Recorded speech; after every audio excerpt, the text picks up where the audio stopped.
Hey Lawrence, Hello. it's been a while. A It's week. been it's been a full week. What happened in the chess world this week? This is what we're going to find out. This Indeed. time, I will say which hand from my side so we don't get confused because that I Okay. can remember. I will take the right. Okay, this is this one. This is Yes, my right. you're And it right. is black. I got black last week. Did No, I you? got white last I week. think, yeah. So it's all how it is. The odds take effect immediately. Uh, You just lost your microphone in Yeah, I anger. did, but I just it's one of these tripod stands, Yeah, I know and, those. And they and always fall. they always fall. They're like the worst. So just let me. Oh, perfect. This is going to be a very angry news That's review. okay. This. I think it's okay now. It's stable. Yeah, It's that stable. looks good. Looks good too. Okay, perfect.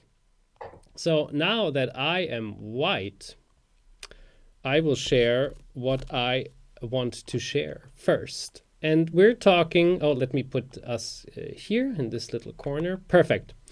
Yeah, so ChessBase magazine. The Yes. ChessBase magazine. I think we didn't Yes. didn't we didn't mention it last week, No, right? we didn't. It's the 200th Oh, magazine.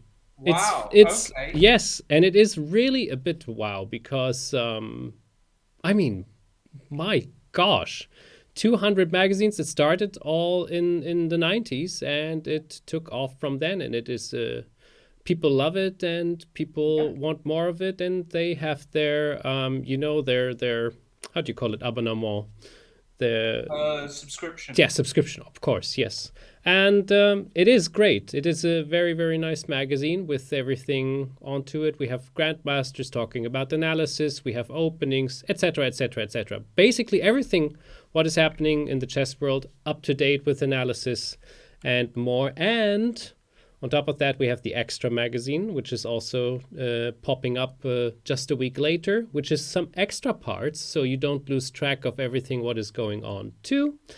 And it is only €12.90, and it has opening videos, etc., etc., etc. All, of course, in the digital format. You download it with your ChessBase account and ready.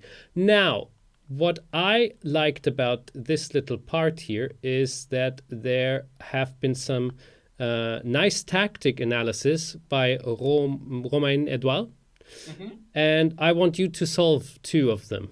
Oh God. And Putting me on the they're spot. terribly difficult. So I was really struggling. So let me try to pull this just over so it doesn't spoil the Okay. solution. You didn't read it yet, No, I right? haven't read this yet. Perfect. So this is completely So let's start with the easier one, which is still super difficult. You can see the board, right? yeah. So it's Okay, white to play here. exactly. White to play and basically making the best move. I can give that away. It's not a mate threat, but it's a good move. But it's incredibly difficult. So, uh, Do you want me to try it or? yeah, yeah, give a shot. Okay.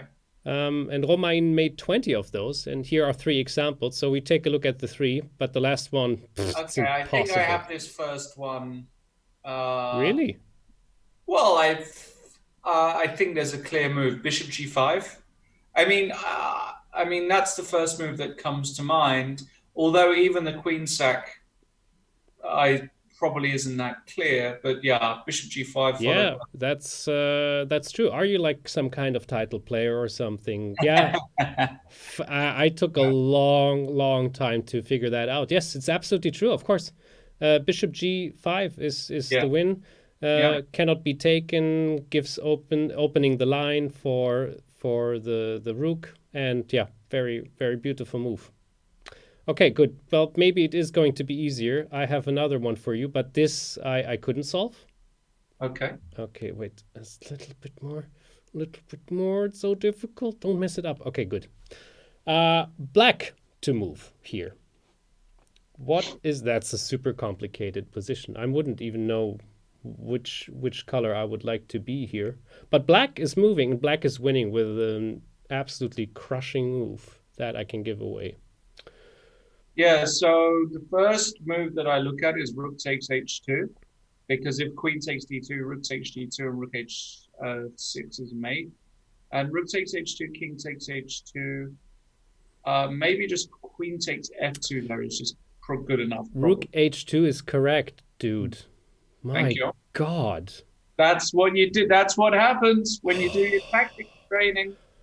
Damn, Lawrence, I'm impressed. Okay, so now, yeah, absolutely. It just goes mate. It's beautiful. Now I'm really curious because that I just simply gave up on the last one, and I think it's a bastard of a tactic.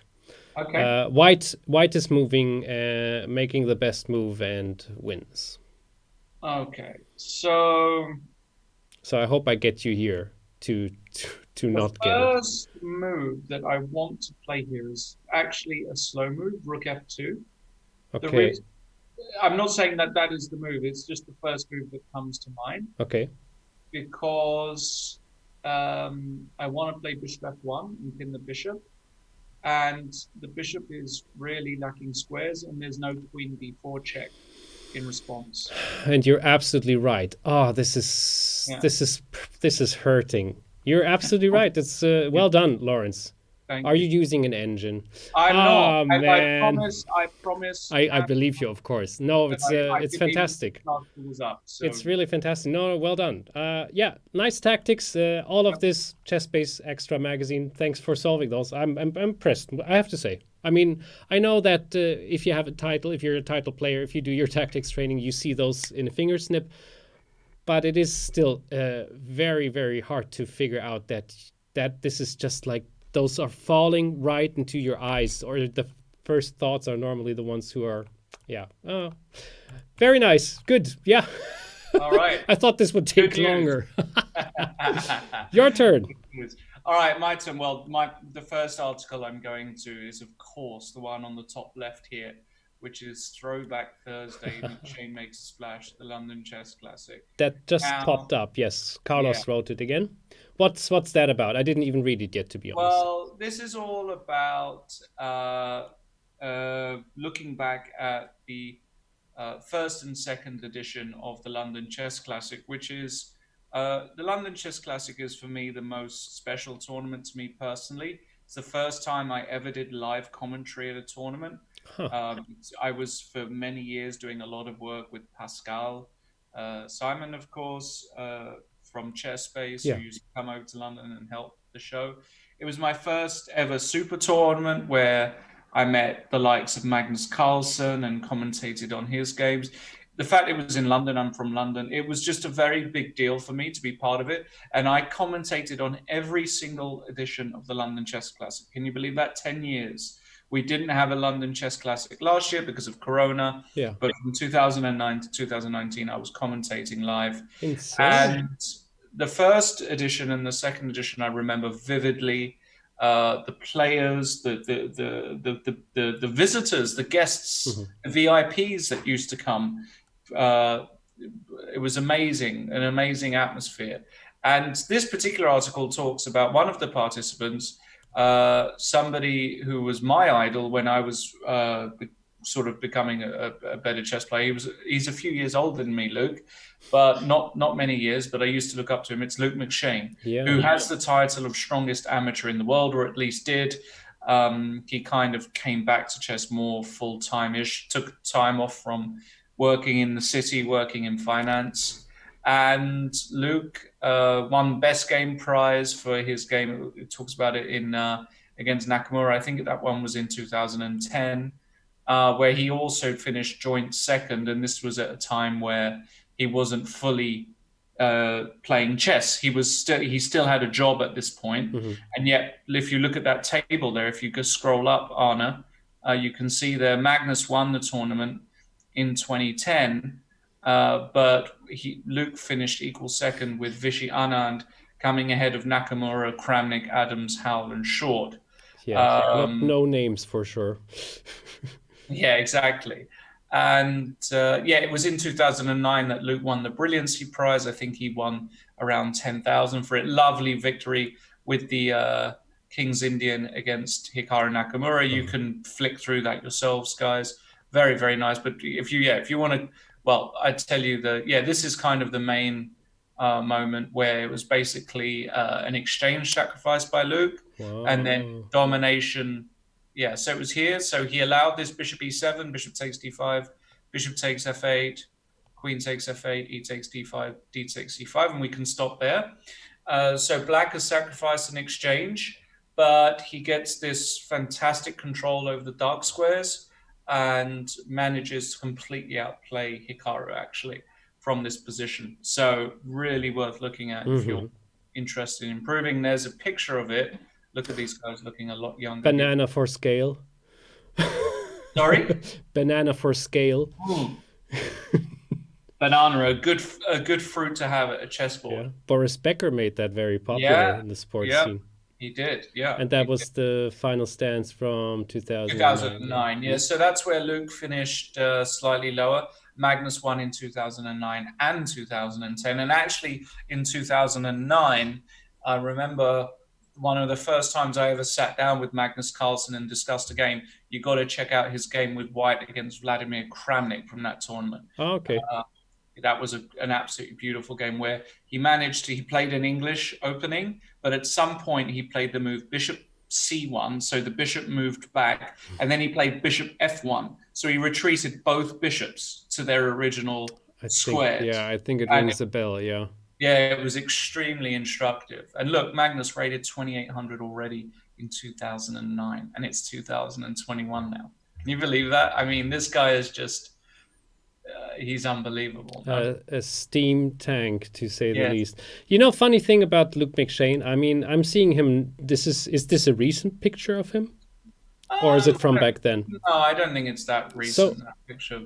Yeah. I think I'm stuck with Luke McShane from the 90s, because he was in the press very often. He was this wonder child, or like one of the greatest talents in Britain or England, to say so. And I saw loads of pictures of him as a small young kid, a boy, and maybe a teenager. And that's, I always think, I mean, you just said he's a year older than you. I'm still thinking he's not that much older than me. But I still believe that he's a kid. He's born in 84. He's 2 years old. 84, yeah. Funny. Very, very interesting and nice throwback. Throwbacks are lovely, especially, when you've been in this time, just like you, and you've had the connection with it. It's a lovely thing to take a look at and delve into the past a little bit and think about the games and stuff like that. Nice one. Yep. McShane, yeah. And I also just saw, Howell and Adams is still also very active. Funny. Yeah. Everybody playing that tournament except Vladimir Kramnik is still playing, right? So. Yeah, I think Short every now and then, here and there, right? Nigel Short. Nigel is, he's obviously kind of working for FIDE as well, a bit more full time. So, but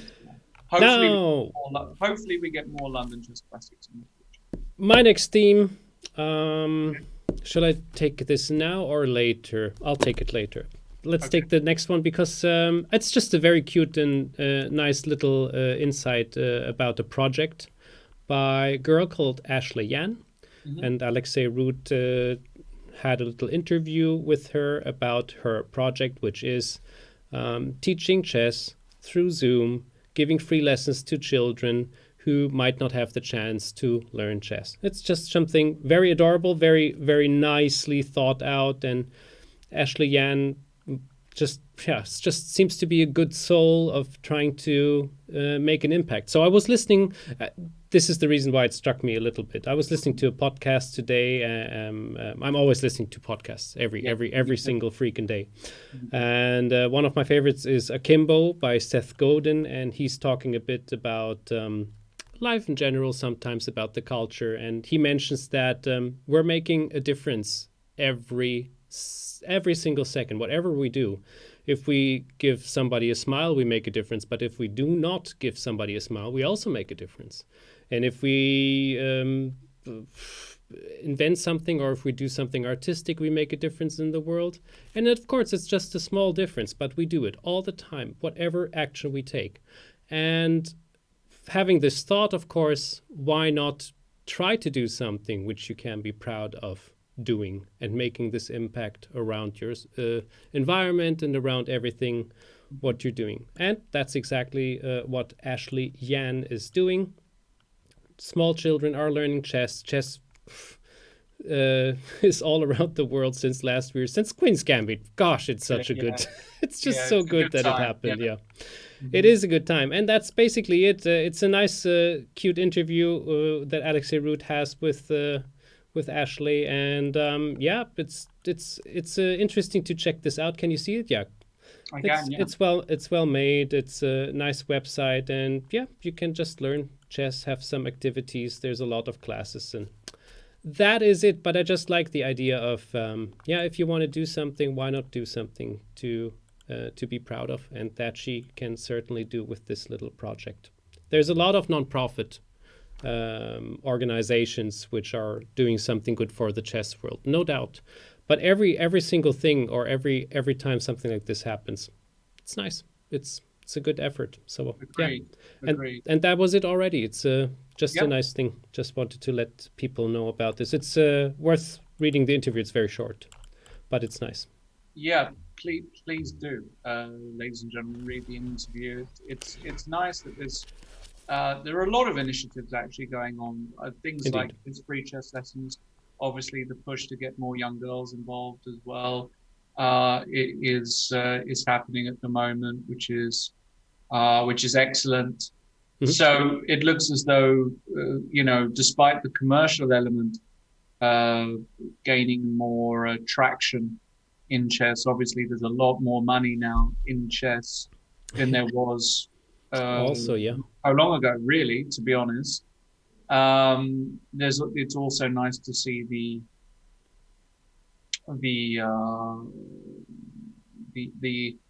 what's the word I'm looking for here? The initiative, or there's a word that's slipped my mind, but yeah, what we've just seen here with these charity-based, philanthropic is the word I was looking for. Absolutely. Philanthropic, generous and charity-based initiatives in chess, which are popping up, which is great. You've probably had to deal with something like this too every now and then, or like charity-wise? I mean, I haven't done charity per se. The thing that I really did enjoy, I'll talk about this very, very briefly, was when before Corona, when I did teaching in prisons in England. So one of my old students was connected to a guy who ran a chess club at Wandsworth Prison, and going to prison to teach the inmates chess was a really special experience for me, because a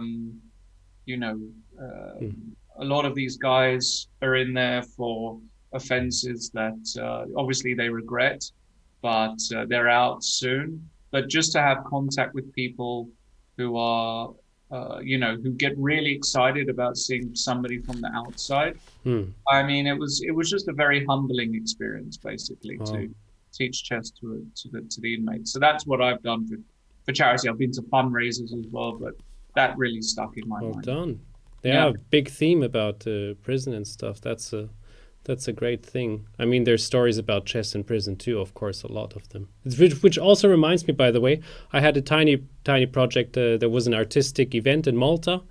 Like people were showing their art and stuff, and I was wanted to do something too. So I built up a chessboard, chess pieces, and I said €3 for a game. The chess goes to cats. Chess for cats was the thing, because Malta and cats, that's like it's a big thing, because there's so many stray cats. And a friend of ours, she was helping cats.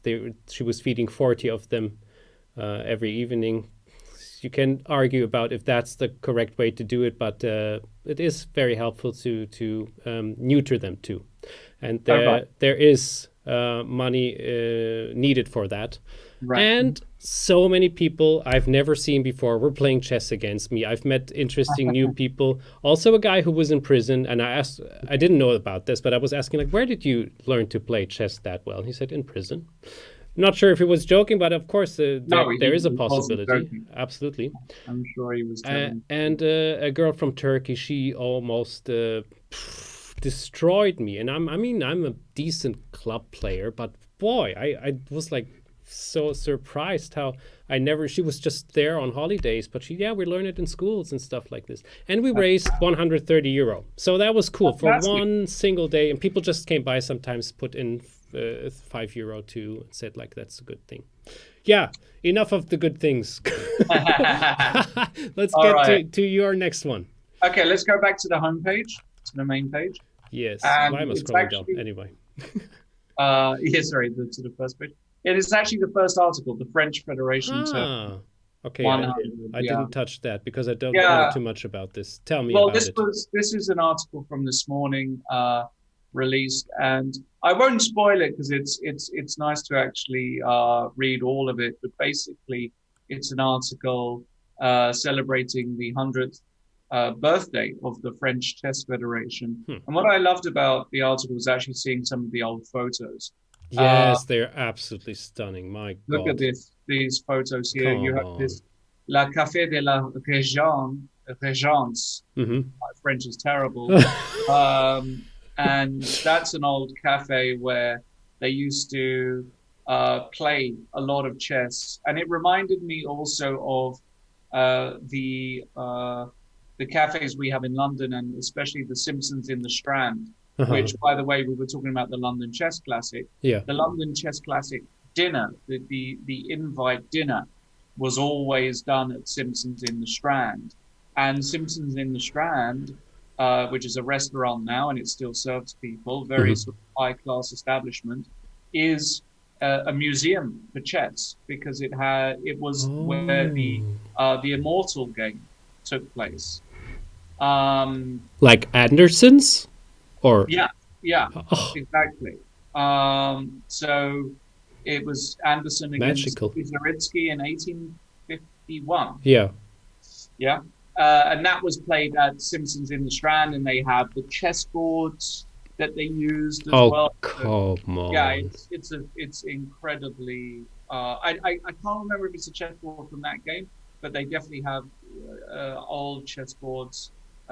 Old magazines. I mean, it really is extremely special. And so when I was reading this article, I got visions of that. I've never been to this cafe before, Café de la Régence, but it's beautiful. You can see there a picture of Alexander Aliekin as well, watching two ladies play. I don't know what year that was taken, but that's also a special. It looks like 39. Is it possible it's 39, 12? Does it say anywhere? It looks like... It could be 39. Something like that. 39 would be very, like, that's pre-World War II, right? I'm just looking at the bottom left. It has some numbers. Yeah, I'm not sure about this. Yeah, no, 21, I think it looks a bit older, to be honest. Okay. Yeah, but it is stunning pictures, absolutely. Yeah, exactly. And, Alekhine obviously took French nationality, even though he's from Russia. And there was a big conference, basically, online. That's the other thing I wanted to mention. Okay. A lot of esteemed colleagues and guests took part from the World Chess Federation and lots of other countries all took part in celebrating the anniversary of the French Chess Federation, and it's just nice to see that it's gone on for quite some time. Our very own André Schultz, I believe, was part of the conference. I hope Andre is well, of course. Haven't seen him in a while. And so chess, it's new, it's modern, it's cool. We're seeing all the cool kids play chess, but we got to remember just how lucky we are to have such an ancient tradition in this game. And yeah, 100 years old, the French Chess Federation. Nice. Yeah. Indeed, yeah, worth taking a look at. Yeah, very. Oh God, the history. It's yeah, it is. The books have been written about it, countless books about the chess history and it's so massive. My God, because so many chess characters themselves were also so like special in their own way. And I mean, not that they aren't now in the times we're living, but with this overload, it's more difficult to find the scarcity and the beauty in that sometimes. And it exists here, of course, too. But yeah, it's a good reminder. It's some people say always look forward. I like to look into the past a lot of times and be a bit nostalgic too. I think it's a good thing. What's your? Do you have any connection with French chess at all? Did you ever play in a French tournament or? Oh yeah, I've played in plenty of French tournaments. Sure. I mean, I played the tournament I played most was probably I played in a bunch of places. I played Capelle-le-Ronde at the big open in the north. I've played in Montpellier, played in the south, and I've played in Cap d'Agde, the big tournament where it's Karpov has his special tournament there, which is great. And I've probably played in a bunch of other places as well. So yeah, I have played all over. Well, probably again soon in 2025 or something. Yeah. Bad humor, sorry. What's that? Maybe I hope you can play in a French tournament again sooner than 2025. That's what I wanted to say. Oh God, I missed the joke. Am I that bad? No, don't. Sorry, it was a bit stupid of me. Anyway, you'll tell me off air. Family show. Now. Yes. That was it from your side. Now let me take last throwback too from my part, which goes into two articles a little bit, because first of all, your weekly show tackles it. Where is it? I lost your. Oh no, not German, English. Come on, there it is. There's your weekly show. A fine game by Anish, Giri, and it is absolutely true. So, of course, you guys probably know about Lauren's weekly show. It's always worth looking at. There you go, just like last week when we had our show. And you're talking about the game between Nepomniachtchi and Anish Giri. And I remember one thing. When you mentioned who will probably win the tournament, and I remember you said you would say probably Magnus will play in the final against Wesley So. Yeah, and I was wrong, huh? Yeah, but not even you, probably a lot. And I mean, I'm happy for Anish because he was my little favorite at the moment, because I think he plays really incredibly this year. Also Wesley So, no doubt, but he's doing like a really good job. And that was a surprise, of course, that Giri and Nepomniachtchi are in the finals. And what a game it was. And yeah, as I said, check out Lauren's weekly show, because he's analyzing it thoroughly, and it's this is of course the key move. And sometimes, look, this rook to h7, that definitely was the mistake. So we're clear about this. But I think this is sometimes where chess is making me sad, because the more subtle move of rook to g8 would have probably kept black alive much longer, if not maybe even turned around a bit differently.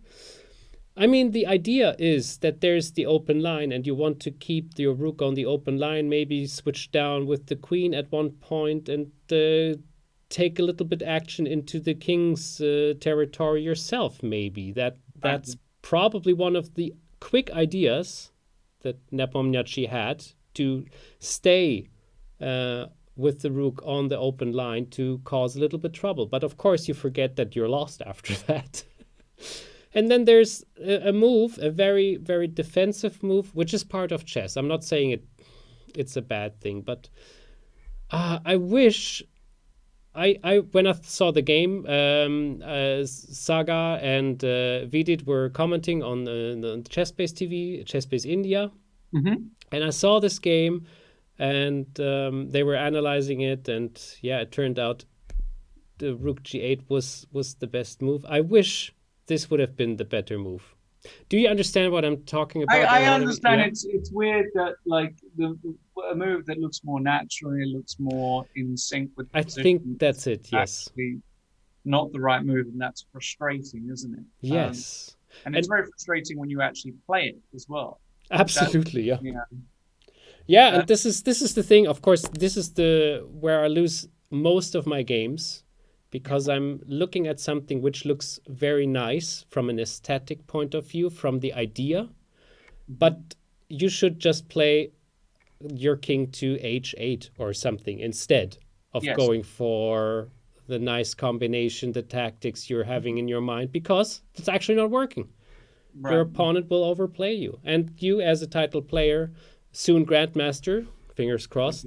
Fingers crossed. Yeah. You know better, of course, too. And So how do you deal with those situations yourself when you are seeing a combination which might not work, and you see the other move which would be much better?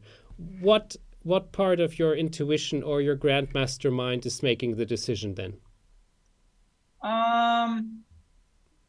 It's a difficult question. It's a difficult question. I think what I've come to realize is that chess nowadays, you have to leave a lot of your biases and a lot of your what's what I'm looking for? Sort of a lot of your assumptions at the door, right? So you can't take those assumptions with you, and that basically it's just concrete now. It either works or it doesn't. Having an idea about, well, this feels better, this feels more correct, it doesn't really hold water anymore. So it's just about calculation. It's literally just about, does this work? And that's why being a good calculator nowadays is just so important. But it's frustrating because sometimes you just want to play a move and you say, oh, that has to be the right move because of all the principles I've learned. And then you realize that actually it's perhaps not the right move. Yeah, you summed this up actually very, very nicely. Yes, I feel for that a bit stronger like this. Yeah, I have to get over that. Can you give me an advice of, calculating is one advice, another idea maybe? Yeah, it's just, the only advice I would say is it's a bit like trading in many ways. So when you trade the stock market and stuff, one of the key to successful traders a lot of the time is that they leave their emotions at the door as well, right? So if they lose on a trade or if they win on a trade, it's just a numbers game, and you just ignore the dollar amount and just take the emotion out of it. And somehow in chess as well, that's another way to try and be successful, is just to look at the game in a more emotionless sense, because there's so many times during a game where you can get upset, right? Where it's like, oh, I could have played this 2 moves ago, or I missed this. And I think one of the things, like especially somebody like Fabi, what I learned from Fabi is that he doesn't get overly emotional during a game or after a game, regardless of the result. And he doesn't, and he just gets on with it. He just carries on. So if you can avoid being overly emotional, that would be another piece of advice, apart from being a great calculator. And it's easier said than done. Very hard to do. Nice one. Yeah, good, very good points. Very interesting. I could talk about this actually again for hours, especially with you. But we're at the end of our show. This was all we had for today. Let me get back to our... I think this is correct. Yeah, exactly. Here we are again. No, your picture froze. Oh, there you go. I thought like I killed the stream, but I luckily didn't. Lawrence, that was a lot of fun again. Yeah. I wish I could do this every day, but once a week is very good. We need some news. Absolutely. I think once a week is good because we get a whole week's worth of news and we can see everything. But before we go, I guess. Well, actually, maybe not this week. It's not the week to talk about it. But as we'll be doing this on a weekly basis, in just a few weeks' time, we've got the candidates tournament, haven't we? So we're going to know very, very soon, because there's only 7 rounds left. So what's that, like 7 rounds? It's like 2 games in a rest day, 2 games. It's going to be like a week and a half or something worth of chess. 10, 11 days probably, yeah. Yeah. So we're going to know who's going to play Magnus Carlsen in Dubai later this year, very soon. So that's going to be fun to talk about. Absolutely. I will actually, and talking about not being that emotional, I will, as I often try to do it, wait until it's really happening, because because we don't know what's going to happen. There has been some things going on lately. But yes, this is something to be excited about. Talking about being excited about, next week we won't have our show. We will have 1 week of pause. It's a national holiday in Germany. It's Easter. Oh, we won't have our show next week? No, I'm sorry. It's a public holiday. Oh, okay. Yeah. Yes, but the week after. I didn't even know that. What holiday is it next? Karfreitag. What is it? Black Friday? Yeah. No. Isn't it?